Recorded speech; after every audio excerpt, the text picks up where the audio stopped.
Rachel Lindsay dropped some crazy news about an unaired episode of her podcast with Caelynn, coming up today on Bachelor News Daily. What's up, Bachelor Nation? Jeff Graham here, and before we dive into today's coverage, we just want to remind you to like this video and subscribe for daily updates, after shows, and interviews for the Bachelor franchise and all things reality TV.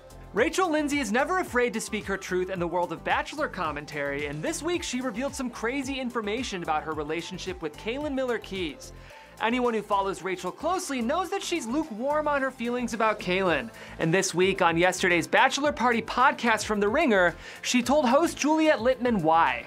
Before we discuss the soundbite, let me remind you of Caelynn's Paradise journey. All of us remember that crazy Paradise reunion when Blake and Caelynn had the crazy showdown about Stagecoach, the leaked text messages, and the costs of reputation management when on one of the world's most popular reality franchises.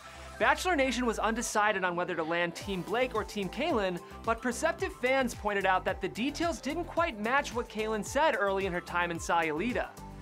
Rachel echoed this sentiment, saying, "Caelynn did our podcast, but we never got to air that episode. Because she lied. People think I hate Caelynn because I was very vocal in the Blake situation of my opinion, but what I say is I'm privy to information that you didn't have because I did an entire podcast with her that contradicts everything you saw. So we could not. That's why we didn't air it. It was that bad." So I'm thinking you're one way. I've always had my suspicions, and then when everything came to light, it was like, okay, this is wild info. I'm curious to know what was said in that episode of Happy Hour, but I really respect Rachel and the producers for protecting Caelynn from that leak.